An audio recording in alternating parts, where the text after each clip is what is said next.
ప్రియులారా, గడిచిన కాలంలో మనం నిర్గమకాండం 14వ అధ్యాయము 14వ వచనం వరకు ఉన్నటువంటి వాక్య భాగాలను నేర్చుకోవటం జరిగింది. సో ఇందులో మరి గత కాలంలో మనం ఆగినటువంటి విషయం, దేవుడు యుద్ధం నాదే అని చెప్పాడు అని చాలా మంది దాన్ని అపార్థం చేసుకున్నారు. అని ఏ విధంగా అపార్థం చేసుకున్నారు అనంటే, ఇక మనం ఏం చేయాల్సిన అక్కరలేదు, అంతా ఆయనే చూసుకుంటాడు, వన్స్ సేవ్డ్ ఆల్వేస్ సేవ్డ్ అని ఒక ప్రత్యేకమైనటువంటి ఒక డినామినేషన్ బయలుదేరింది ఈ మధ్య కాలం. అది చెప్పే మాట ఏంటంటే, నీ క్రియల వల్ల నువ్వు రక్షించబడేటట్లయితే, నువ్వు పనిచేసి పరలోకం సాధించుకునేటట్లయితే ఇంక ప్రభు త్యాగం ఏమవసరం నీకు అనేటటువంటిది వాళ్ళు మాట్లాడుతున్నారు. ఒక చిన్న స్పష్టత మనకు తెలియాలి. అదేంటంటే, మనం రక్షణ పొందటానికి మన క్రియలు కారణం కాదు, కానీ మనం పరలోకం పొందాలి అంటే మాత్రం క్రియలు లేని విశ్వాసం వ్యర్థం. ఈ చిన్న స్పష్టత, ఆ బ్యారియర్, మధ్యలో ఉన్నటువంటి చిక్కుముడి వీడుకోపోతే అంత కన్ఫ్యూజ్ అయిపోతాం. ఇలాంటివి చాలా ఉన్నాయి పరిశుద్ధ గ్రంథంలో. ఇప్పుడు స్త్రీ పురుషులు సమానం అని అందరూ మాట్లాడుతుంటారు. ఏమండి, స్త్రీ పురుషులు సమానం అంటూ ఉంటారు. ఎక్కడ సమానం అని చెప్పాడు దేవుడు? ఎక్కడ సమానం అని చెప్పాడు, ఎక్కడ సమానం కాదు అన్నాడు? అసలు మనకు ఐడియా ఉందా? ఇప్పుడు ఏమన్నా ఒకవేళ ఇద్దరు వేరు సమానం అయితే కాదు అని ఒక విషయంలో, ఇద్దరు సమానమే అని ఒక విషయంలో దేవుడు చెప్పాడు. మీరు ఎవరైనా దాన్ని గమనించారా? గమనించి ఉంటే ఎక్కడ గమనించారు? నా ప్రశ్న అర్థమైంది కదండి. సమానం అన్నా అమ్మా, అయితే దేవుడు చేసిన సృష్టి క్రమంలో అయితే స్త్రీ పాత్ర కొంచెం తక్కువ అన్న, సమానం కాదు. అంటే ఒక చిన్న విషయమా, అక్కడ మనం ఇంకా స్పష్టంగా తెలుసుకోవాల్సిన విషయం ఏంటంటే, రక్షణ విషయంలో సహోదరిమని మాట్లాడినట్లు, స్త్రీ అని, పురుషుడని, దాసుడని, స్వతంత్రుడని, యూదుడని, గ్రీసు దేశస్థుడని ఏ భేదం లేదు. క్రీస్తు యేసునందు రక్షణ పొందుకోవటానికి అందరూ సమానమే అనేది రక్షణ విషయంలో. మరి రక్షించబడిన తర్వాత పరిస్థితి ఏంటి? స్త్రీకి శిరస్సు పురుషుడు, పురుషునికి శిరస్సు క్రీస్తు, క్రీస్తుకు శిరస్సు తండ్రి. అంటే మార్పు వచ్చేసిందా? వేరు అయిపోయిందా? అసమానం అయింది కదా? అంటే ఆ స్పష్టత మనకు తెలియకపోతే ఏమనుకుంటాం అంటే, అందరూ అన్ని విషయాల్లో సమానం అనుకుంటాం. పొరపాటు.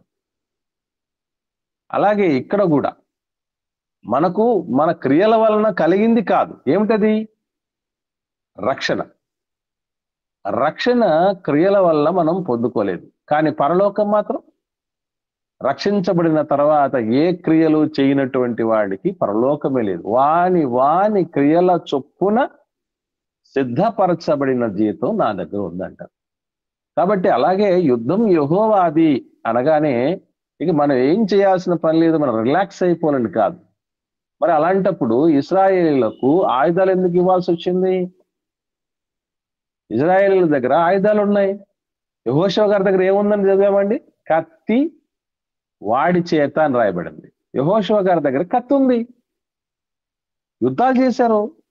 యుద్ధాలు చేసిన దాంట్లో వీళ్ళు లేరా? పార్టిసిపేట్ అవ్వలేదా ఇశ్రాయేలీలు? అంటే దీనికి ఏం అర్థం చేసుకోవాలంటే, యుద్ధం యెహోవాదే, తండ్రిదే, కానీ యుద్ధ ఆయుధం ఎవరు? మనం. దేవుని పిల్లలము, మనమే యుద్ధాయుధం. కాబట్టి యుద్ధాయుధానికి ఏ పని లేదా? అసలు ఉన్నదంతా దానికి కదా పని.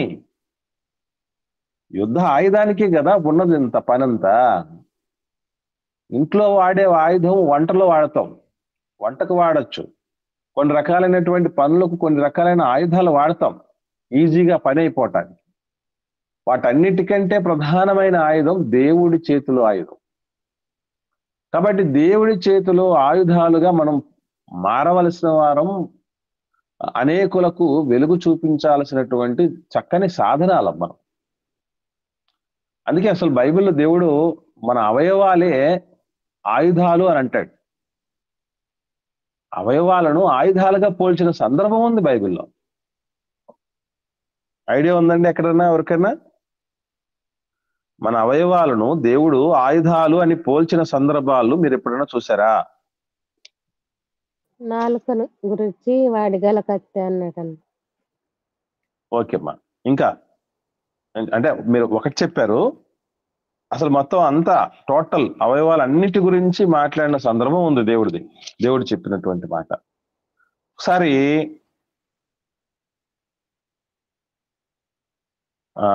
రోమిల్ రాసిన పత్రిక 6వ అధ్యాయము 13వ వచనం చదవండి ఒకరు. రోమిల్కి రాసిన పత్రిక 6వ అధ్యాయము 13వ వచనం. మరియు మీ అవయములను దుర్నీతి సాధనములుగా పాపమునకు అప్పగింపకుడి, అయితే మృతులలో నుండి సజీవమునకొని మిమ్మును మీరే దేవునికి అప్పగించుకొనుడి. మీ అవయవములను నీతి సాధనములుగా దేవునికి అప్పగించుకొనుడి. ఇక్కడ ఒక ఫుట్ నోట్ ఉంది, గమనించారండి? సాధనములు అన్న దగ్గర ఆయుధములుగా, ఆయుధములు అన్నట్టు చూడండి. అంటే దేని గురించి మాట్లాడుతున్నాడు దేవుడు అక్కడ? మన అవయవాల గురించి మాట్లాడుతున్నాడు. అవయవాలను ఏమన్నాడండి? సాధనాలు అన్నాడు, అలాగే ఆయుధాలు అన్నాడు. కాబట్టి మన దేహంలో ఉన్న ప్రతి అవయవము ఒక ఆయుధం. మనమే దేవుడి చేతిలో ఒక ఆయుధం, ఆయన యుద్ధాయుధం. మనకు పని లేదంటే ఎట్లాగా? కాబట్టి ఇలాంటివి దారుణమైనటువంటి బోధలు ప్రపంచంలో స్వైర విహారం చేస్తున్నాయి పిల్లలు. కాబట్టి వీటి విషయంలో జాగ్రత్త వహించాలి మనం. ఇకపోతే మనం నిర్గమకాండం 14వ అధ్యాయంలో 15వ వచనం నుంచి ఉన్నటువంటి విషయాలను ఈ సమయంలో మనం ధ్యానిద్దాం. చివరిగా మనం అదే నేర్చుకోవటం జరిగింది. మనము యుద్ధం యెహోవాదే అంటే మనం రిలాక్స్ అవ్వాలని కాదు. ఆ యుద్ధం మనల్ని ఆయుధాలుగా మలచి చేస్తాడు దేవుడు, అది మర్చిపోకూడదు. 14వ అధ్యాయంలో ఈ 15వ వచనం నుండి ఉన్నటువంటి విషయాలు చూడగలిగితే 15వ వచనంలో, అంతలో యెహోవా మోషేతో, నీవేళ నాకు మొరపెట్టుచున్నావు, సాగిపోవుడి అని ఇశ్రాయేలీలతో చెప్పుము. ఇక్కడ మనం బాగా పరిశీలన చేసేవాళ్ళం అయితే, చాలా తీక్షణమైనటువంటి పరిశీలనలు చదివేవాళ్ళం అయితే మనకి ఇక్కడ ఒక డౌట్ రావాలి. మీకు ఏమన్నా డౌట్ ఏమన్నా అనిపించింది అది చదివినప్పుడు? చెప్పండి. వీటిని ఈ వాక్య భాగాలను చదివినప్పుడు మీకు ఏమన్నా డౌట్ అనిపించిందా? అనిపిస్తుంటే ఏ డౌట్? మీకు ఏ డౌట్ రాలేదా? అంత స్పష్టంగా ఉన్నట్టు అనిపిస్తుంది. అక్కడ ఏ మాటకు మనకు సందేహం అనిపించట్లేదా? అనిపించుంటే ఏది సందేహం అనిపిస్తుంది?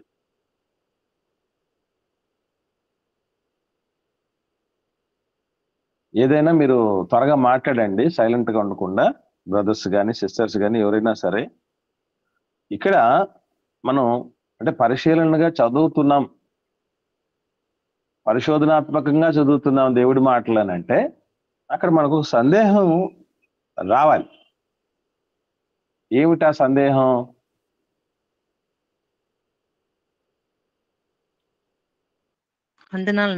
వందనాలమ్మా, చెప్పండి అమ్మా.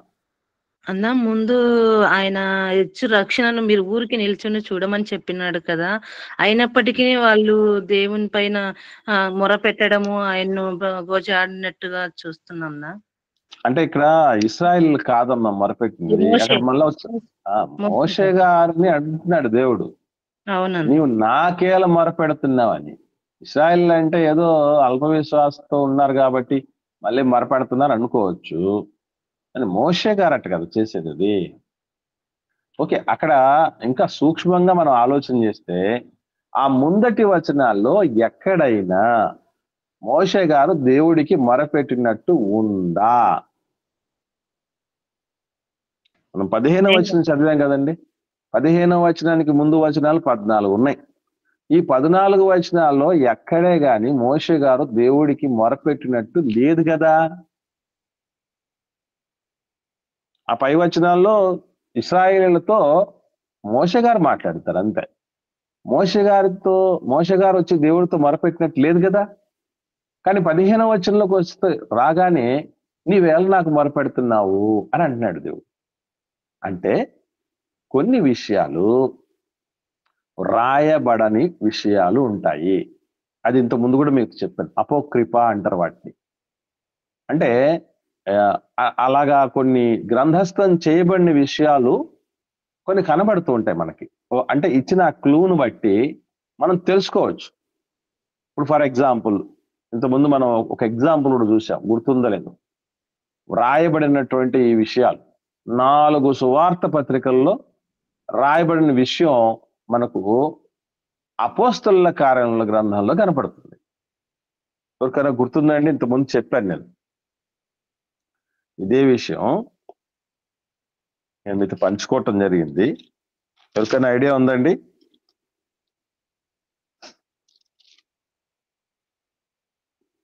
అపోస్తలుల కార్యములు 20వ అధ్యాయము, అపోస్తలుల కార్యములు 20వ అధ్యాయము 35వ వచనం చూడండి. 35వ వచనం. మీరును ఇలాగ ప్రయాసపడి బలహీనులను సంరక్షింపవలననియు పుచ్చుకొనుట కంటే ఇచ్చుట ధన్యము అని ప్రభువైన యేసు చెప్పిన మాటలు జ్ఞాపకము చేసుకొనవలననియు అన్ని విషయములలో మీకు మాదిరి చూపితినని చెప్పాను. ఇక్కడ మనకు ఒక డౌట్ రావాలి. ఏం డౌట్ అండి? పుచ్చుకొనుట కంటే ఇచ్చుట ధన్యము అని ఆ ప్రభువైన యేసు చెప్పిన యేసు మాటలు ప్రభు చెప్పారట. యేసు ప్రభు చెప్పారట. మామూలుగా యేసు ప్రభు చెప్పిన మాటలు ఎక్కడ ఉంటాయని మనం వెంటనే మనం వెళ్ళిపోవాలి, వెళ్ళాలి, సువార్త పత్రికల్లోనికి వెళ్ళాలి కదండి. సువార్త పత్రికల్లో మీరు ఎప్పుడైనా మత్తయి సువార్త, మార్కు సువార్త, లూకా సువార్త, యోహాను సువార్త 4 సువార్త పత్రికలు చదివారు కదా. సువార్తలు కాదవి, నేను ఇంతకుముందు చెప్పాను. సువార్త ఒకటే, ఒకే సువార్తను 4 పత్రికలు రాశారు, అందుకే సువార్త పత్రికలు అని అలవాటు. 4 సువార్తలు అంటూ ఉంటారు చాలా మంది, అసలు తప్పదు. 4 సువార్త పత్రికలు. సో ఈ 4 సువార్త పత్రికలలో ఎక్కడైనా ఎప్పుడైనా యేసు ప్రభు చెప్పినట్లుగా మీరు చదివారా? పుచ్చుకున్నట్ట కంటే ఇచ్చుట ధన్యం అనే మాట 4 సువార్త పత్రికల్లో మత్తయి గారు రాసినట్టు కానీ, లూకా గారు రాసినట్టు కానీ, మార్క్ గారు రాసినట్టు కానీ, యోహాను గారు రాసినట్టు ఎవరు రాసినట్టు మనం చూడం. కానీ అంతర్లీనంగా ఇదే అర్థం వచ్చే విధంగా మాట్లాడిన సందర్భాలు అయితే ఎన్నో ఉన్నాయి. అంతే, అవునా కాదు? కొండ మీద ప్రసంగంలో మీరు గమనించండి, మీ దగ్గర 2 అంగీలు ఉంటే ఏం చేయమన్నాడు? ఒక అంగి ఇచ్చేయన్నాడు. ఒక అంగి ఇచ్చేయమన్నాడు. ఒకడు మైలు దూరం రమ్మంటే 2 మైళ్ళ దూరం వెళ్ళమని చెప్పాడు. నీ పై వస్త్రం అడిగితే మీరు మిగతా కూడా మీ దగ్గర ఉండేటి ఇచ్చేయండి, ఇచ్చేయండి ఇచ్చేయండి ఇచ్చేయండి ఇచ్చేయండి అని చెప్తారు. ఎందుకనంటే అది ధన్యత, అది ధన్యత అని. కానీ పుచ్చుకొనుట కంటే ఇచ్చుట ధన్యమని డైరెక్ట్ గా చెప్పినటువంటి దాఖలాలు ఉండవు. అలాంటి సందర్భాలు బైబిల్ గ్రంథంలో చాలా చోట్ల చాలా ఎక్కువ ఉన్నాయి. అదే కోవకు చెందింది ఇక్కడ మనకు నిర్గమకాండం 14వ అధ్యాయం 15వ వచనంలో ఉన్నది. నీవేళ నాకు మొరపెట్టుచున్నావు, సాగిపోవుడే నీ ఇశ్రాయేలుతో చెప్పునైనా అంటాడు దేవుడు మోషే గారితో. అంటే మోషే గారు ఇశ్రాయేలుతో మాట్లాడాడు కదా. ముందు మాటలు ఏం మాట్లాడాడండి మోషే గారు? మీరు ఇప్పుడు చూస్తున్నారు కదా ఐగుప్తుల్ని, మళ్ళీ వాళ్ళని మీరు చూడరయ్యా, మీరు ఇక చూడరు, మీ తరఫున దేవుడు యుద్ధం చేస్తాడు, కాబట్టి మీరు భయపడకండి అని చెప్పిన ఆ సందర్భం ఏదైతే ఉందో దానికంటే ముందు కానీ దానికి తర్వాత కానీ మోషే గారు ఏం చేసి ఉండాలి? ప్రార్థన చేస్తుండాలి. మొరపెట్టుండాలి. దేవునికి మొరపెట్టి ఉండాలి. అది అర్థమవుతుందండి. దేవునికి మొరపెట్టి ఉండాలి. అది మనకు అక్కడ రాయబడలేదు అంతే, కానీ మొరపెట్టి ఉంటాడని క్లూ మాత్రం ఇచ్చేసింది. అవునా? క్లూ ఇచ్చేసింది. నీవేళ నాకు మొరపెట్టుచున్నావు అన్నాడంటే ఆల్రెడీ మొరపెట్టాడు అని అర్థం. అదైతే గ్రంథస్థం కాలేదు, లిఖించబడలేదు అనేటటువంటి విషయం మనం గుర్తుపెట్టుకోవాలి. సో ఐదర్ అంటే ఇశ్రాయేలీలతో మాట్లాడడానికి ముందు గాని మాట్లాడిన తర్వాత గాని దేవుడితో మాట్లాడి ఉంటాడు అనే మాత్రమే మనం అనుకోవాలి. ఎందుకంటే పక్కాగా ఇజ్రాయెల్తో మాట్లాడడానికి ముందు దేవుడి దగ్గర ఒక కన్ఫర్మేషన్ తీసుకొని వాళ్ళకి చెప్పాడు అని అంటే మోషే గారికి నమ్మకం లేనట్టు మాకు చెప్పాలంటే. అవునా కాదు? ఎందుకంటే నడిపించే నాయకుడిగా ఉన్నటువంటి వ్యక్తికి అందరి మీద దేవుడి మీద ఎక్కువ నమ్మకం ఉండాలి. మీ అందరి మీద, మీ నాయకుడికి, మీ కాపరికి దేవుడి మీద ఎంతో గొప్ప నమ్మిక ఉండాలి, గొప్ప గురి ఉండాలి, గొప్ప మాదిరి ఉండాలి. అన్నింట్లో కూడా మాదిరి చూపు. నాయకుడు అనే పౌలు గారు ఏమన్నారంటే అని మనం చదివామంటే అన్ని విషయాల్లో మీకు మాదిరి చూపాను. అంటే ఎన్ని పాత్రలు అయితే ఉన్నాయో అన్ని పాత్రల్లోనూ మన కాపరి ఎవరైతే ఉన్నారో, మన నాయకుడు ఎవరైతే ఉన్నారో ఆయన మాదిరికరంగా ఉండాలి. Most important. కాబట్టి ముందే దేవుడిని అడిగాడు. అందరికంటే ప్రజలకంటే ముందు మోషే గారు భయపడ్డారని అట్టుకుంటాం. అలాంటి పరిస్థితి కాదు. ముందు ప్రజలను బలపరిచి ఆ తదుపరి నాయన ఏం చేయమంటావు అన్నాడు. నెక్స్ట్ ఏంటి, ఏం చెయ్యమంటావు అంటే అది విధేయతకు సూచిక, విధేయతకు సూచిక. కాబట్టి అలాంటి స్థితిలోనే మోషే గారు దేవునికి మొరపెడితే దేవుడు చెప్పినటువంటి మాట, నాకెందుకు మొరపెడుతున్నావు అంటే ఆ మాటలోని ఆంతర్యం ఏంటండి? నాకెందుకు మొరపెడుతున్నావు అంటే ఆ మాటలో అర్థం ఏంటి? నీకే తోడై ఉన్నాను కదా, సాగిపోమ్మనండి. వెరీ గుడ్ అమ్మా. నేను నీకు తోడై ఉన్నాను కదా, ముందుకెళ్ళిపో అని ఒకటి. ఇంకా రెండోది ఏంటి అంటే అసలు నువ్వు నాకు మొరపెట్టాల్సిన అక్కరే లేదు అని అర్థం. మొరపెట్టాల్సిన అక్కరే లేదు, ఎందుకనంటే నేను చూస్తున్నాను కదా, ఏం చేయాలో నేను చెప్తాను నాయన, తొందరపడద్దు, నేను ఉన్నాను కదా. కాబట్టి మొరపెట్టాల్సిన అక్కర్లు. నడిపించిన వాడు నారు పోసిన వాడిని నేను నీరు పోయినేంటి, వస్తాను.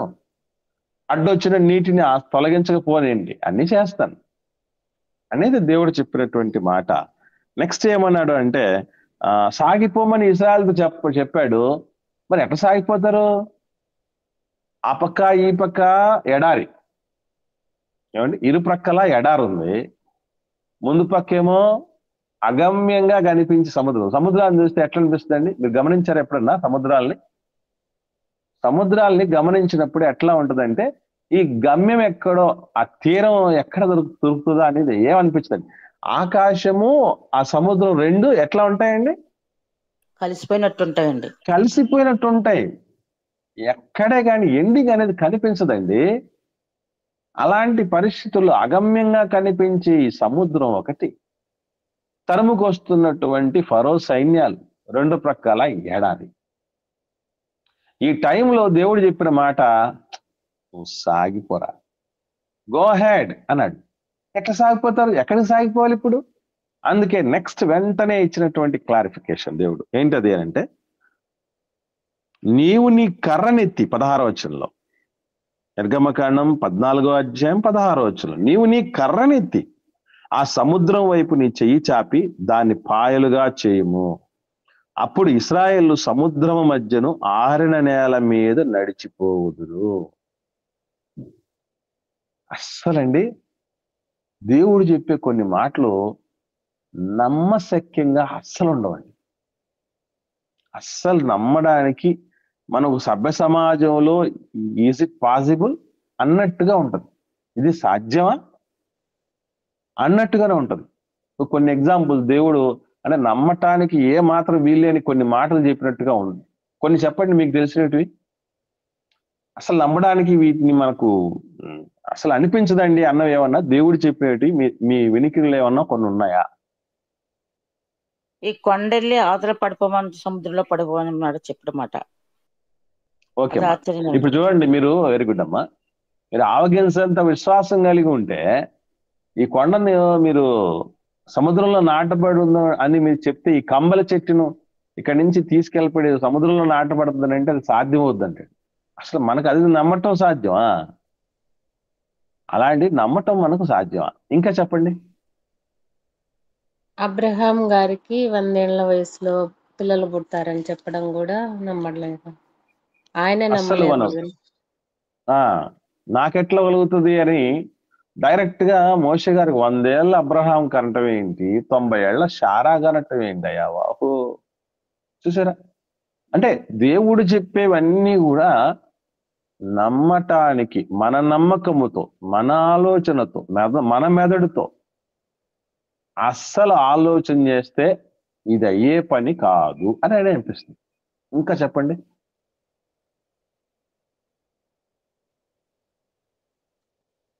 చాలా చాలా యోనా పెద్ద గారు ఉన్నాయి. చెప్పమ్మా. మత్స్యం కడుపులో 3 రోజులు ఉండి 3 రోజులు ఆయన బ్రతికి మళ్ళా బతుకునటం ఏంటి? మళ్ళీ అది మత్స్యం కక్కేస్తే బతికి బట్ట కట్టి మళ్ళీ వాళ్ళకు నినివే ప్రజలకు సువార్త చెప్పటం ఏంటి? ఇదంతా ఒకసారి భక్సింగ్ గారిని అడిగారట ఇంటర్వ్యూ చేస్తూ కొంతమంది. చెప్పానండి, గుర్తుందా ఎవరికైనా?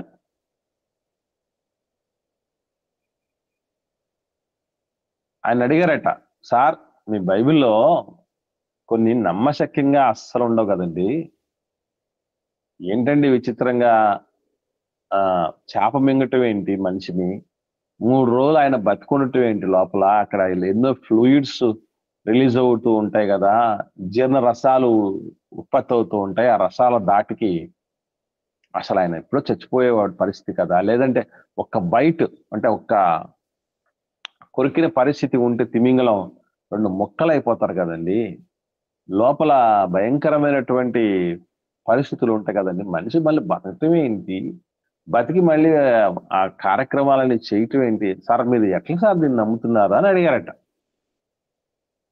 అలా అడిగిన తర్వాత ఆయన చెప్పిన మాట ఏంటి తెలుసండి, నా దేవుడు బైబిల్లో తిమింగలం యోనాను మింగింది అని కాకుండా యోనానే తిమింగలాన్ని మింగాడు అని దేవుడు చెప్తే నేను నమ్ముతాను. నా దేవుడు చెప్పాడంటే ఖచ్చితంగా ఆయన చేయగల సమర్థుడు. ఈ మధ్యకాలంలో ఒక పాట వచ్చింది, అద్భుతమైన పాట, మీరు వినింటారు. ఏమైనా చేయగలడు, చేయగలవు, కథ అదంతా మార్చగలడు. మొత్తం మార్చగలవు. అసలు ఆ కథ ఇక్కడ చూడండి, సముద్రం దగ్గర, ఎర్ర సముద్రం దగ్గర కథ ఏంటి అసలు? ఏదో కథ కంచికి మనం ఇంటికి అంటారే, అట్లాంటి పరిస్థితి కదా. సో అక్కడ నుంచి కథ మొత్తం మార్చేసాడండి బాబు. ప్రాణాలు అరచేతిలో పెట్టుకుని బిక్కు బిక్కుమంటూ బతుకుతున్నటువంటి, ఏం చేయాలో దిక్కు తోచని స్థితిలో ఉన్న ఇశ్రాయేలీలకు అడ్డుగా ఉన్న మహాసముద్రాన్ని దారిగా మలచాడు, వాళ్ళందరినీ సురక్షితంగా ఒడ్డుకు చేర్చే విధంగా. అసలు మోషే గారికి నువ్వు కర్రెత్తు సముద్రం పాయలైపోద్దంటే ఆయనకు మైండ్ బ్లాక్ అయిపోయి ఉండాలి. ఎందుకు? కర్రెత్తితే సముద్రం పాయలవటం ఏంటి దేవుడా అది కదా, కర్రెత్తితే సముద్రం పాయలవటం ఏంటయ్యా బాబు. అసలు నిజంగా వాళ్ళు ఎంత నమ్మారంటారండి, కన్యక గర్భవతి కుమారుని కనును అని చెప్తే ఎదురు చూశారండి వాళ్ళు. ఇది సాధ్యమైదయ్యా, పురుషుని ప్రమేయం లేకుండా ఏ స్త్రీ అయ్యా కనగలదు అని అంటే దేవుడు చెప్పే సమాధానం, నీకు తెలిసి నీ నాలెడ్జ్ వరకు నీకు అందిన దాని ప్రకారం ఒక పురుషుడు ప్రమేయంతోనే ఒక స్త్రీ పిల్లల్ని కనాలని అనుకుంటున్నారు. కానీ అబ్రహాం గారి దేహం, శారమ్మ దేహం ఎలాంటిదని చెప్పడం తెలుసండి బైబిల్లో, వాళ్ళకు పిల్లల్ని ఇచ్చే వృత్తతుల్యమైనది అని రాయబడింది. మృతతుల్యమైనటువంటి దేహాల్లో నుంచి నవ్వును పుట్టించలేదు ఇస్సాకు గారిని. అసలు ఇంకా చెప్తాడు యేసుప్రభుల వారికి మైండ్ బ్లోయింగ్ విషయం చెప్తాడు. బాప్తీసు యోహాను గారు అంటారు, ఈ రాళ్ల వలన అబ్రహాం సంతానం కలిగజేస్తాడు ఆ దేవుడు. రాళ్ళు నీకు నాకు తెలిసింది, రాళ్ళు రాపాడించి ఏం చేయొచ్చటండి, అగ్ని పుట్టించవచ్చు, నిప్పు రాజబెట్టచ్చు అని మాత్రం తెలుసు. రాళ్లతో కట్టడాలు చేసుకోవచ్చు అని తెలుసు, రాళ్లతో శిల్పాలు చేసుకోవచ్చు అని తెలుసు, రాళ్లతో ముగ్గు తయారు చేయొచ్చు, ముగ్గు రాళ్ళు అంటారు కదా, అదని తెలుసు. రాళ్ళ నుంచి కొన్ని కెమికల్స్ తయారు చేయాలని తెలుసు. ఇంతవరకే తెలుసు మనకి. మన నాలెడ్జ్ అంతే అని దేవుడు రాళ్లలో నుంచి కూడా రత్నాల లాంటి పిల్లలను కలగజేయగలడు. అసలు తొలి నరుడు ఉన్నాడు కదండి, మన పితరుడు ఎవరు? ఆదాం గారు. ఆదాం గారిని దేవుడు పుట్టించారు కదండి. ఆదాం గారికి అమ్మ ఎవరు, నాన్న ఎవరు మరి? తండ్రి. అంటే ఇప్పుడు తల్లి అసలు ఇంకో పురుషుడు ప్రమేయం లేకుండా స్త్రీ ఎట్ట కలదంటే ఆదాము గారి జన్మం అది ఇంకా వెరైటీ. అవునా? అక్కడ స్త్రీ కూడా లేదు. అవునా? ఇక్కడ పురుషుడే లేడండి. మరియమ్మ గారు లోకరక్షకుడిని కనేటటువంటి విషయంలో పురుషుడి ప్రమేయం ఒకట్లేదు, స్త్రీ అన్నా ఉంది. ఇక్కడ ఆదాం గారి పరిస్థితి చూస్తే అక్కడ అమ్మ లేదు, నాన్న లేడు. ఇద్దరు లేకుండా పుట్టించలేదా తొలి మానవుణ్ణి? సరే, అవమ్మ వచ్చింది కదా, జీవం గల ప్రతివానికి తల్లి. ఆమె ఎట్లా కలిగింది? స్త్రీ ప్రమేయం లేకుండా పురుషుడిలో నుంచి వచ్చింది. ఏంటి చిత్రం? స్త్రీ ప్రమేయం లేకుండా పురుషుల్లో నుంచి తీయటం ఏంటి అంటే, దేవుడి ప్రమేయం ఉంటే నీకు ఎవడి ప్రమేయం లేకపోయినా విషయం పని జరిగిపోతుంది. అది మనకు తెలుసుకోవాల్సిన సత్యం. అంటే కథ అంతా చెప్పిన తర్వాత ఏమని ఉంటదంటే, చివరిలో ఏముంటదటండి?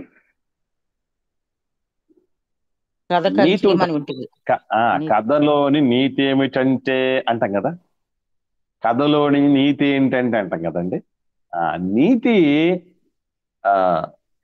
ఏంటి ఈ కథలో మనం తెలుసుకోవాల్సిందంటే, ఇది ఎట్లా సాధ్యం అవుతుంది, అది సైంటిఫికల్ గా ఎట్లా ప్రూవ్ అవుద్ది, అసలు సముద్రంలో మార్గం ఎట్లా, ఏమన్నా జరిగే పనైనా ఆ స్త్రీ ప్రమేయం లేకుండా ఆ పురుషుల నుంచి అవ్వమ్మ తీయటం ఏంటి, అమ్మ నాన్నలు లేకుండా ఆదాము గారు రావటం ఏంటి, అలాగే పురుషుడి ప్రమేయం లేకుండా మరియమ్మ గారు కన్యకగానే ఉండి బిడ్డను కనటం ఏంటి, మృతతుల్యమైనటువంటి అబ్రహాము శారమ్మలు పిల్లలు కనటం ఏంటి, రాళ్లలో నుంచి దేవుడి పిల్లలు గుట్టించడం ఏంటంటే, అవును మరి మనకు అందనిది ఎలా అనిపిస్తుంది? అసాధ్యం అనిపిస్తుంది. అంతే కదండి.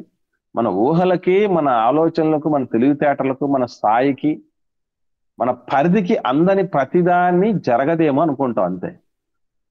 సైన్స్ ఏమైనా అన్ని తెలిసిందా? సైన్స్ ఎప్పుడు చెప్తుంది ఏమనంటే, ప్రకృతి వల్ల మేము నిత్య విద్యార్థులు అని చెప్తుంది. దాన్ని సైన్స్ దగ్గర దేవుణ్ణి సైన్స్ దగ్గర తీసుకొని వచ్చి మాట్లాడితే ఏమాత్రం అవుద్దండి? కాబట్టి ఇది తప్పు. కాబట్టి గమనించండి పిల్లరా,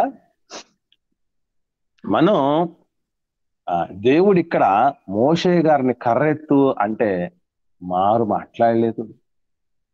ఎర్ర సముద్రం పాయలైపోతుంది నాయన, ఆరిన నేల కనపడుతుంది అనగానే అసలు వాళ్ళకున్నటువంటి ఆ విశ్వాసం అండి, నిజంగా హ్యాట్స్ ఆఫ్ అండి బాబు.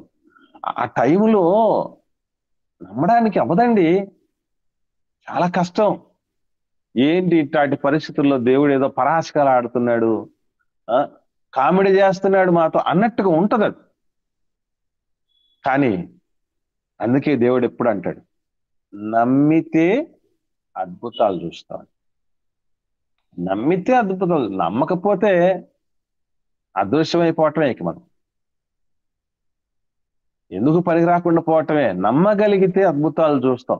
జస్ట్ అందుకే కర్రెత్తునాయనా అని అనగానే మోషే గారు కర్రెత్తాడు. ఇంకా చూడగలిగితే 17వ వచనంలో, ఇదిగో నేను నేనే ఐగుప్తీయుల హృదయములను కఠినపరచుదును, వారు వీరిని అంటే ఇశ్రాయేలును తరుముతారు.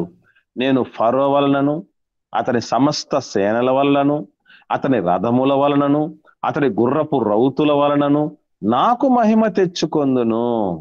నేను ఫరో వలనను అతని రథముల వలనను అతని గుర్రపు రౌతుల వలనను మహిమ తెచ్చుకున్నప్పుడు నేను యెహోవానని ఐగుప్తీయులు తెలుసుకొందురు అనెను. దేవుడు ఫరో వలన, ఫరో సమస్త సేనల వలన, ఫరో రథముల వలన, ఫరో గుర్రపు రౌతుల వలన, వీళ్ళ వలన మహిమ తెచ్చుకుంటాను అన్నాడు. నేను ఇంతకుముందు చెప్పాను, యెహోవా ఉత్తముడని రుచి చూసి తెలుసుకో అంటాడు కదా. కానీ ఈ ఐగుప్తీయులు ఎవరిగా రుచి చూస్తున్నారు చెప్పండి? ఇశ్రాయేలీయులు మాత్రం ఉత్తముడిగా రుచి చూస్తున్నారు. అదే టైంలో అదే ప్రదేశంలో ఉన్నటువంటి మరొక గుంపు, ఐగుప్తీయుల గుంపు ఏమని రుచి చూస్తున్నారు? ఉగ్రుడు అని రుచి చూస్తున్నారు. అంటే యెహోవా దేవుడు ఎవరైతే మన తండ్రి ఉన్నాడో ఆయన్ను మన ముందు 2 ఆప్షన్స్ పెడతారు. ఒరే, నన్ను ఏ విధంగా నువ్వు రుచి చూడాలనుకుంటున్నావు? ఐగుప్తులు రుచి చూసినట్టు ఉగ్రుడుగా రుచి చూస్తావా? ఆ రోజు ఇశ్రాయేలు రుచి చూసినట్లు ఉత్తముడిగా రుచి చూస్తావా? అది నీ చేతిలోనే ఉంది, నీ చేతిలోనే ఉంది. కాబట్టి ఇక్కడ మనం గమనించాల్సిన విషయం ఏంటంటేనండి, ఐగుప్తీయుల వలన, వాళ్ళ యొక్క సమస్త సేనల వలన, ఆ గుర్రాల వలన, రథాల వలన, రౌతుల వలన దేవుడు మహిమ పొందుతాడట. నేను యెహోవాను అని తెలుసుకోవాలంట. మహిమ పొందటం అంటే ఏంటి అర్థం? దేవుడికి మహిమ కలుగును గాక అని మనం అంటూ ఉంటాం కదా. దేవుడికే మహిమ అని అంటుంటాం కదా. ఆ మహిమ ఎట్లా వస్తుంది అని అంటే అదే దేవుడు చెప్తున్నాడు అక్కడ. ఆయనను ఎవరైతే తెలుసుకుంటారో, ఎవరైతే తెలుసుకునేటట్టు చేస్తామో మనం, అప్పుడేనండి దేవుడికి మహిమ తెచ్చినట్టు.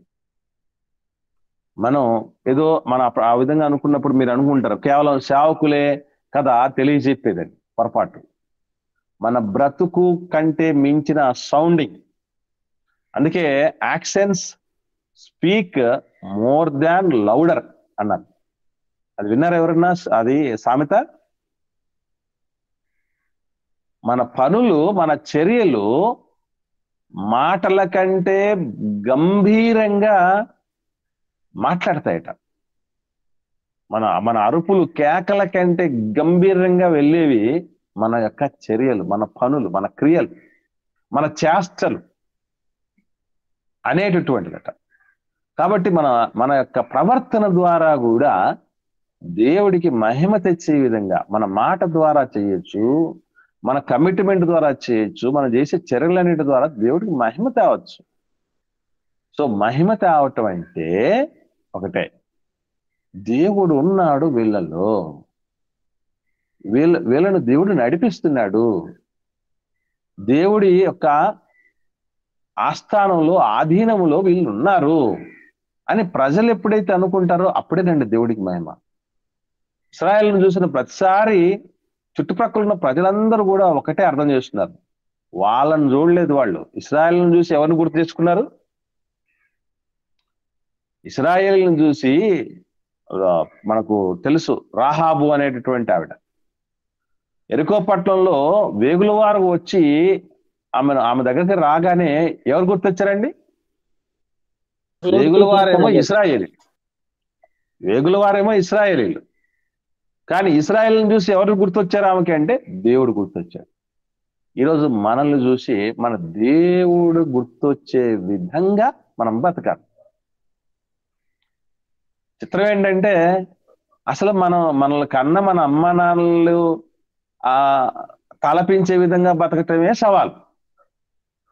ఎన్నో సందర్భాల్లో అనుకుంటూ ఉంటారు, ఒరే మీ నాన్న కడుపు నువ్వు చెడబుట్టేవరా, మీ అమ్మ కడుపు నువ్వు చెడబుట్టేవరా, అసలు మీ నాన్న ఎంతటోడో తెలుసా, నువ్వేంట్రా బాబు ఇట్లా బతుకుతున్నా అని అంటే మన భూమి మీద ఉన్న మంచి తల్లిదండ్రులకే తగిన పిల్లలమని అనిపించుకోవటానికి ఎంత సవాలైతే మనల్ని చూసి దేవుణ్ణి మహిమపరచాల. యేసుప్రభు చేసిన ప్రతి కార్యాన్ని చూసి, ఆయన చేసిన ప్రతి పనిని చూసి దేవుణ్ణి మహిమపరిచారండి జనాలు.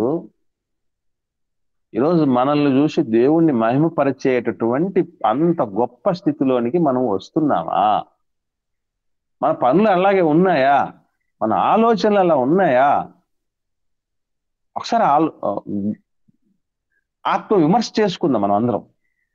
ఎవరికి వాళ్ళం ఏం చేస్తుందండి? చాలా అవసరం పిల్లరా. అందుకే ఇక్కడ మీరు చూడగలిగితే, నేను మహిమ తెచ్చుకుంటాను అంటే దట్ మీన్స్ నేను ఎవరో తెలుసుకుంటాను. అంటే ఒకవైపు ఇశ్రాయేలును కాపాడుతున్న వైనం చూసి దేవుడు వాగ్దానం చేస్తే ఎంతవరకైనా పోతాడు అనేటటువంటిది తెలియాలి. ఎవరికి? ఇశ్రాయేలుకు తెలియాలి, ఐగుప్తీయులకు తెలియాలి. ఒకవైపు దేవుడు చెప్పినట్టుగా దేవుడికి అడ్డం తిరిగితే మనం ఏమి సాధించుకోలేమో, ఆయనకి ఎదురు తిరిగి మనం ఏమైపోతాం? అసలు మనం ఏ పాట వాళ్ళం? కాబట్టి కావలసి వస్తే ఐగుప్తులను చూడండి, ఎంత గొప్ప సైన్యం ఉంది, ఎంత గొప్ప రథాలు ఉన్నాయి, ఎంత గొప్ప శ్రేష్టమైనటువంటి గుర్రాలు ఉన్నాయి, రౌతులు ఉన్నారు, యుద్ధ వీరులు ఉన్నారు, ఆయుధాలు ఉన్నారు. ఏం చేసుకోగలిగాయి దేవుని ముందు? కాబట్టి ఆయనకు, దేవుడికి విరోధమైన ఏ ఆయుధమైన, ఏ ఆలోచన అయినా, ఏ ఉపాయమైనా నిలవద్దు అంటే నిలవదు అని అటు ఇశ్రాయేలీలు, ఇటు ఐగుప్తీయులు ఇద్దరూ తెలుసుకో. ఎప్పుడైనా దేవుని యొక్క రెండు పార్శ్వాలు మనకు అర్థం కావాలండి. ఈవెన్ పిల్లలకు కూడా నేర్పించేటప్పుడు మన బిడ్డలకి రెండు విధాలా నేర్పించాలి. ఆయన ప్రేమను నేర్పించాలి, ఆయన శౌర్యాన్ని నేర్పించాలి. లోబడితే ఎంతవరకు ప్రేమించి తీసుకెళ్ళగలడో నేర్పించాలి, అడ్డం తిరిగితే చక్క చేయటం కూడా ఎలాగో దేవుడికి తెలుసని నేర్పించాలి. మర్చిపోకండి.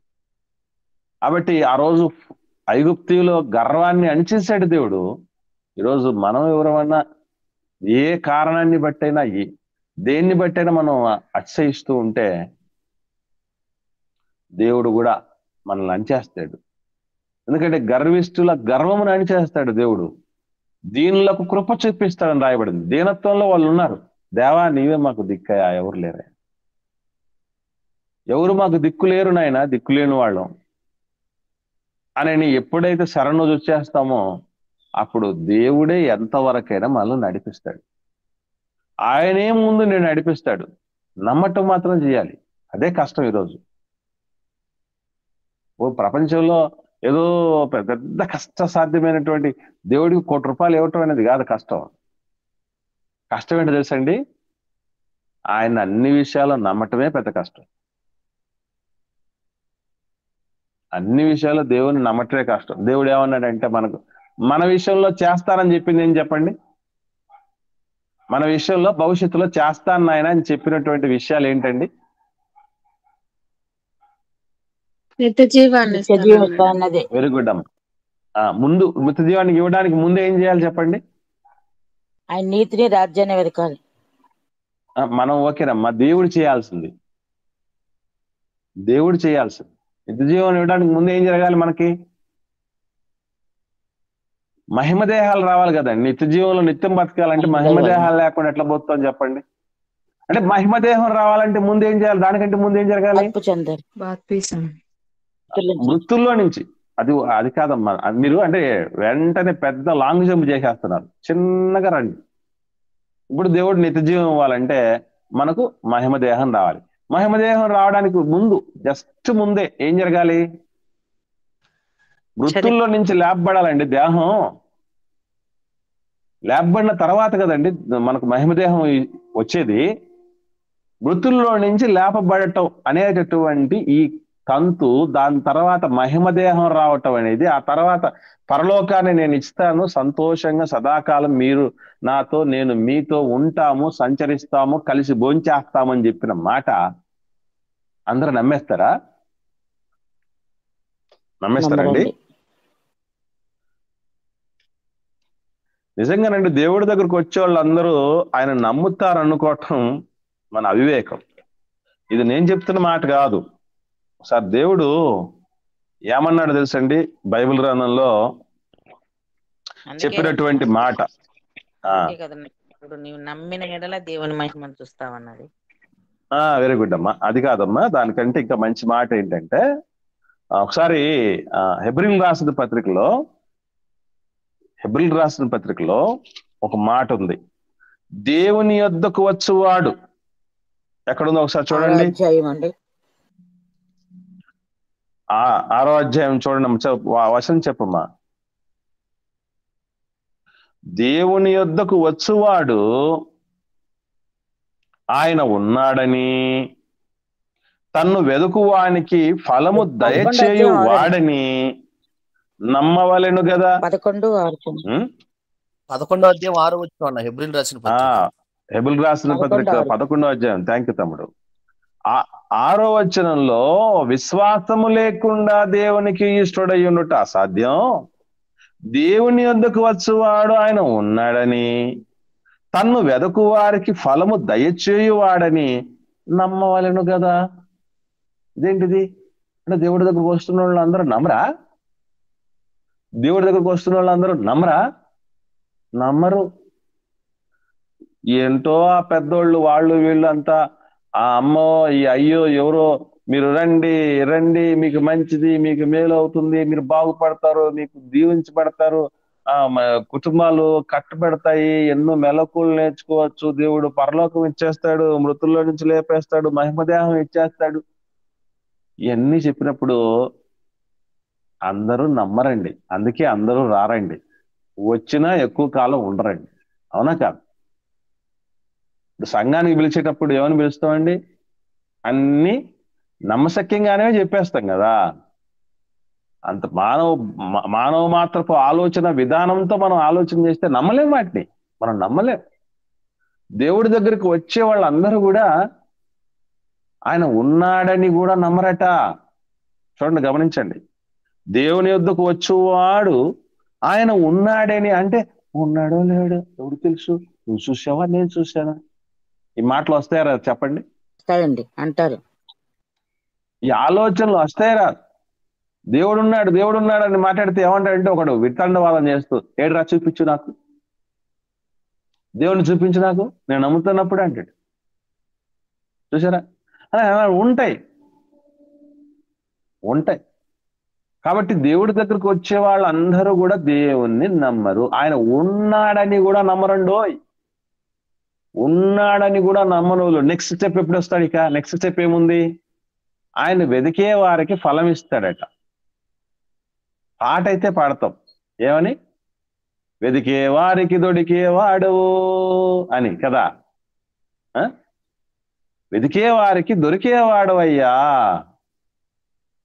అని మనం పాట పాడటం సులభం, నాలుగు మాట చెప్పటం సులభం. నమ్మటం ఉంది చూసారా, అది సవాల్. అందుకే దేవుడు చెప్తున్నాడు, నేను మహిమ తెచ్చుకుంటాను అని అంటే వాళ్ళు నన్ను తెలుసుకుంటారు. ఎందుకు తెలుసుకోవాలి? తెలుసుకుంటే ఏంటి అని అంటే, తెలుసుకున్నవాడు బుద్ధి తెచ్చుకొని ఆయనకు విధేయుడిగా బతుకుతాడు. దానివల్ల వాడికి మంచి భవిష్యత్తు ఉంటుంది. వాడు నరకం నుంచి తప్పించబడతాడు. ఎవరినూ నశించుకోవటం దేవుడికి ఇష్టం కాదు కదా. ఆయనకి ఇష్టం లేదు కాబట్టేనండి ఆయన గురించి ఏ విధంగానైనా తెలుసుకోవాలి. ఒరే, నాకు వ్యతిరేకంగా నువ్వేం చేయలేవురా, నాకు వేరుగా మీరు ఏం చేయలేరు అన్నాడు యేసుప్రభుల వారు. అది తెలుసుకోనాయన, తెలుసుకో. దెబ్బలు తిని తెలుసుకుంటావా లేకుంటే రుచి చూసి తెలుసుకుంటావా? ఏదో ఒక రూపాయన నువ్వు తెలుసుకోరా. అది దేవుడి కాన్సెప్ట్. అందుకే ఆయనని తెలుసుకోవాలి, దేవుడిని ఫలానాని తెలుసుకోవాలి. ఎందుకంటే ఆయన తెలుసుకోవడం నిత్య జీవం అట. అద్వితీయ సత్యదేవుడు వగు నిన్నును నీవు పంపిన యేసుక్రీస్తుని ఎరుగుటయే నిత్య జీవము. కాబట్టి ఇదిగో అంటే దేవుడు ఎంత గొప్ప మనసు కలిగిన వాడు అంటే రండి, ఐగుప్తీయులు ఇశ్రాయేలుకి శత్రువులు కావచ్చు, కానీ దేవుడికి పిల్లలండి. దేవుడికి వాళ్ళు కూడా పిల్లలే, వీళ్ళు కూడా నా పిల్లలే.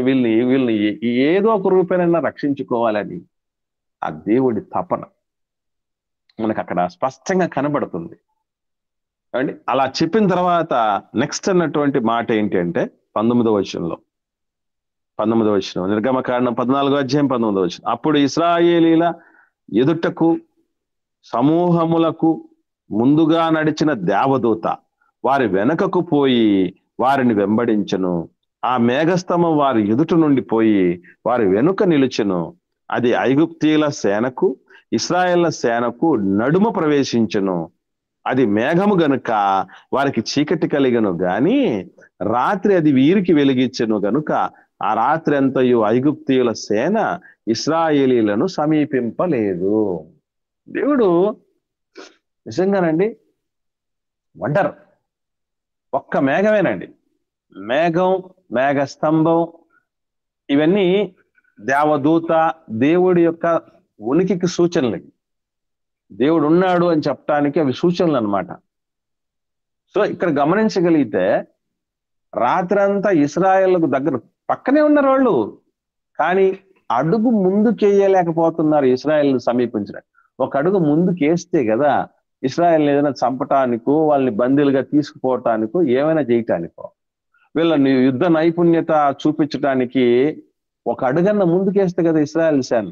చిత్రం చూడండి, ఐగుప్తులో నుండి ఆ ఎర్ర సముద్రం దాకా రాగలిగారు కానీ ఫరో సేనలో ఇశ్రాయేల్ని టచ్ చేయటానికి ముందుకు రాలేకపోయారు. ఈ సందర్భంలో మనకు మాట గుర్తు రావాలి. అరే మిమ్మల్ని టచ్ చేయటం అంటే ఎవరిని టచ్ చేసినట్టు తెలుసా అన్నాడు దేవుడు. ఎవరిని టచ్ చేసినట్టు? మనల్ని టచ్ చేస్తే దేవుని కనుగుడ్డును ముట్టినట్టురా.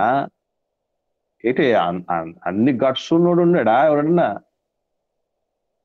అందుకే ఇశ్రాయేలు సేనలకు రాత్రంతా చీకటి, ఇశ్రాయేలీలకేమో వెలుగు. ఆశ్చర్యం కదండి. ఒక చోట మనం కొన్ని సందర్భాలు చూస్తూ ఉంటాం. ఈ పక్క ఇటు ఒకవైపు ఎండ కాస్తూ ఉంటుంది, భయంకరంగా ఎండ ఉంటుంది. అటువైపు ఏం చేస్తూ ఉంటుంది? వర్షం పడుతూ ఉంటుంది. ఒకవైపు వర్షం వస్తూ ఉంటుంది, ఇంకోవైపు ఎండ కాస్తుంది. చిత్రం. అంటే ఎవడికి ఏది కావాలో వాడి యొక్క జీవితాన్ని బట్టి దేవుడు వాళ్ళకి ఇచ్చేస్తాడు. ఐగుప్తీయుల యొక్క బ్రతుకును బట్టి వాళ్ళకి చీకటి ఇచ్చాడు, ఇశ్రాయేల్ నమ్మికను బట్టి వాళ్ళకు వెలుగును ప్రసాదించాడు. అంటే మనం ఐగుప్తీయులుగా ఉండాలా లేకపోతే ఇశ్రాయేల్గా ఉండాలా అనేది మన చేతిలో పెట్టాడు దేవుడు, మర్చిపోకండి. మన చేతి రేఖల్లో కాదు మన భవిష్యత్తు ఉండేది, మన చేతల్లో ఉంది, మన యొక్క చేష్టల్లో ఉంది, మన క్రియల్లో ఉంది, మన పనులలో ఉంది మన భవిష్యత్తు. మర్చిపోకండి. ఇరువురికి మధ్య అసలు సమీపించలేదట రాత్రి అంతా. ఎందుకనంటే మోషే గారు చెయ్యి ఎత్తి ఎర్ర సముద్రాన్ని పాయలు చేసే సమయానికి ఎంత టైం పట్టినట్టు అప్పుడు చెప్పండి? రాత్రి అంతా పట్టింది. ఎందుకంటే అంత మహాసముద్రం పై నుంచి కింద వరకు ఎన్ని అడుగుల లోతు ఉంటుందో అదంతా కూడా మొత్తం ముందు సపరేట్ అయిపోవాలి. సపరేట్ అయిపోయిన తర్వాత అది ఆరిపోవాలి. అందుకే బలమైన తూర్పు గాలిని రప్పించడం రాయబడింది బైబిల్లో. రైట్. సో ఇది దేవుడు చెప్పినటువంటి దేవుడు నడిపింపు అంటే అట్లా ఉంటుందని అస్సలు మన ఊహకు కూడా అందనటువంటి రీతిగా జరిగించి మనల్ని మాత్రం కోరుకున్న రేవుకు నడిపిస్తాడు ఆయన. కోరుకున్న రేవుకు నడిపించేవాడు దేవుడు, మన దేవుడు. కాబట్టి నడిసంద్రాలను ముంచేవాడు కాదు. అప్పుడప్పుడు చెప్తూ ఉంటారు, నన్ను ఎక్కడ ముంచావంటారండి కొంతమంది మాట్లాడుతూ, సముద్రంలో ముంచేసావంటారు. నట్ట నడి సముద్రంలో నన్ను ముంచేసావంటారే. అట్లా ముంచేసిపోయే దేవుడు కాదండి, లేవనెత్తే దేవుడు, ధైర్యపరిచే దేవుడు, నడిపించే దేవుడు, విజయాలను రుచి చూపించే దేవుడు, నెమ్మదినిచ్చే దేవుడు. కాబట్టి యెహోవా నా కాపరి, నాకు ఈ సందర్భంలో సండే స్కూల్ పిల్లలు కొంతమంది, కల్పనమ్మ గారి దగ్గర ఉన్నటువంటి పిల్లలు కొంతమంది ఒకటి చెప్పేటప్పుడు ఎటు చెప్తాడంటే, నాకు ఏమీ కలగదు అంటాడట. లేమి కలగదు కాదు, నాకు ఏమీ కలగదు. ఈ బ్యాచ్ కూడా ఉంటుంది తెలుసా, ఆయన దగ్గరకు వచ్చే వాళ్ళలో యెహోవా నా కాపరి, నాకేమీ కలగదు అనుకునే వాళ్ళు ఉంటారు, నాకు లేమి కలగదు అనుకునే వాళ్ళు ఉంటారు. ఇప్పటికీ ఈ అసంతృప్తులు ఉంటాయండి మనలో చాలా మందిలో కూడా. ఇన్నాళ్ళైంది దేవుడి దగ్గరకు వచ్చి, ఏం ప్రయోజనం, ఏం చేశాడు ఆయన అసలు మనకు, ఏమీ చేయలేదు, ఇంకా దిగజారిపోయేటట్టు చేశాడు అనుకుంటూ ఉంటారు. గుర్తుపెట్టుకోండి, ఈరోజు మన అమ్మ నాన్నల కంటే ఎంతో శ్రేష్ఠుడైన వాడండి దేవుడు. మన అమ్మ నాన్నలే మనల్ని అలా చూస్తూ ఉండిపోతారండి. మనం విలవిల్లాడిపోతుంటే, మనం ఇబ్బంది పడుతూ ఉంటే తల్లిదండ్రులు ఊరుకోరండి. ఎప్పుడైనా మీరు గమనించారా, కట్నం తీసుకున్నటువంటి అబ్బాయి అదనపు కట్నం కోసం పాపను వేధిస్తున్న సమయంలో ఎంతకాడికి ఏం చేయాలనుకుంటారండి అమ్మ నాన్నలు? తెచ్చి పెట్టాలి అనుకుంటారండి. ఇద్దాం, బిడ్డ ఉంది, ఎక్కడ బిడ్డ ఉంది, బిడ్డ ఉంది, బిడ్డ ఉంది. అసలు బిడ్డ కోసం అల్లుడు, అసలు హిందూ సాంప్రదాయంలో ఏం చేస్తారండి, మావయ్య ఏం చేస్తాడట, కాళ్ళు గడుగుతున్నాడు. కాళ్ళు కడుగుతాడు. ఇది అల్లుడు కాళ్ళు గడిగి నెత్తిని పోసుకుంటాడు నీళ్ళు, కన్యాదానం చేస్తాడు. కన్యాదానం అంటారు దాన్ని. ఏమండి, ఇదంతా ఎందుకు చేశాడు? వాడు కూడా, అల్లుడు కూడా కొడుకు లాంటివాడే కదండి. కొడుకు లాంటి వాడిని కాళ్ళు ఎందుకు గడుగుతున్నాడు తెలుసా? బిడ్డ కోసం. అంత పెద్ద మనిషి అసలు బిడ్డను ఎన్ని కష్టాలు పడి వాళ్ళు తయారు చేసి దారాదత్తం చేస్తున్నారు, నా బిడ్డ జీవితం నీకే రాని అన్ని చేసి అంత అంగరంగ వైభవంగా ఖర్చులు పెట్టుకొని కట్నకానుకలు ఇచ్చి ఎన్ని చేసినా కూడా బిడ్డ ఉంది అన్న ఉద్దేశం అక్కడితో ఆగిపోద్దా? ప్రతి విషయంలో అల్లుని ఎట్లా చూసుకుంటారండి? అల్లుని ఎలా చూసుకుంటారు? కొడుకు కంటే ఎవరు కొడుకు కంటే ఎక్కువ చూసుకుంటారు. అంటే బిడ్డ కోసం ఎంత మనమే చేస్తూ ఉంటే దేవుడు ఎన్ని చేస్తాడు మన కోసం, అది ఆలోచన మర్చిపోయింది ప్రపంచం. అందుకే ఈరోజు ఆయన దగ్గరకు వచ్చేవాళ్ళు ఆయన ఉన్నారని కూడా నమ్మట్లేదట, ఆయన వెతికేవాడికి ఫలం ఇస్తాడని కూడా నమ్మట్లేదటండి. కొన్నిటికి జరగటానికి కొంచెం టైం పడుతుంది పిల్లరా, మంచి పనులు జరగటానికి సమయం పడుతుందండి. ఈరోజు దైవజనులు కొంతమంది కొన్ని కంఫర్ట్స్ అనుభవిస్తూ ఉంటారు. దాన్ని చూసి మనం మనకు రాలేదే అది, ఆయనకు ఉన్నట్టు మనకు రాలేదే అనుకుంటూ ఉంటాం. నేను కూడా ప్రారంభంలో అలాగే ఉండేవాడు.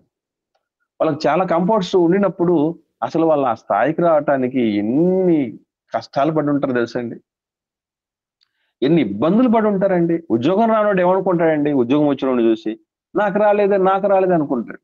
వచ్చినోడిని అడగండి, ఒరే నీకు ఎట్లా వచ్చిందిరా అని చెప్తాడు ఆ బాధలన్నీ. అంటే మనకు అన్ని రెడీమేడ్గా త్వరగా జరిగిపోవాలి. ఏదైనా తేడా జరిగిందంటే, అసలు డిలే అయిందంటే దేవుడి మీదకి వెళ్ళిపోతాం మనం. నాకు 30 ఏళ్ల వయసులో వివాహం అయిందండి. ఈ 30 ఏళ్ల వయసులో వివాహం ఈ సమయం పెద్ద లేటేం కాదది వాస్తవంగా చెప్పాలంటే. కానీ ఈలోపే మేనమామగా ఉండేటటువంటి వ్యక్తి, నాకు మేనమామగా ఉండే వ్యక్తి 25 ఏళ్ల వయసులో నుంచి మొదలు పెట్టాడు 5 ఏళ్లగా. ఏమనంటే వాడికి ఇక పెళ్లి కాదు, వాడు అసలు మగవాడేమో కాదు అని. ఇది సొంత వాళ్ళే అలా కుంపటి పెట్టిన పరిస్థితులు ఉంటాయి. దేవుడు వాటన్నిటికీ జవాబు చెప్పే టైం వస్తుందండి. అలాంటి వాటికి సమయం వస్తుంది. కొందరు అనుకున్నారట, మీకు తెలుసో తెలీదు, యోసేపు గారు పోతిఫర్ భార్య రమ్మని పిలిస్తే పారిపోయాడు కదా, పారిపోయినటువంటి వాడు మగవాడు కాదేమో అనుకున్నారట, మగాడు కాదేమో అలా పోయాడేమో అనుకున్నారట. పరలోక రాజ్యము నిమిత్తము తమ్మును తాము నపుంసకులుగా చేసుకున్న వాళ్ళు ఉన్నారన్నాడే యేసుప్రభుల వారు. అలాంటి వాడు ఆయన. పోనీ అలా అనుకున్న వాళ్ళకి దేవుడు నోరు మూయించలేదా చెప్పండి? పోతిఫర్ కుమార్తెనిచ్చి, ఇది పోతిఫర్ అంటే సర్వసైన్యాధ్యక్షుడు అని అర్థం. ఐగుప్తులు సర్వసైన్యాధ్యక్షుడు కుమార్తెనిచ్చి అంగరంగ వైభవంగా పెళ్లి చేస్తే ఎఫ్రాయిము మనష్షే అని రత్నాలు లాంటి 2 బిడ్డలను ప్రసాదించాడు. ఎస్, దేవుడు జవాబిచ్చి మన తల నిలబెట్టే రోజు వస్తుంది.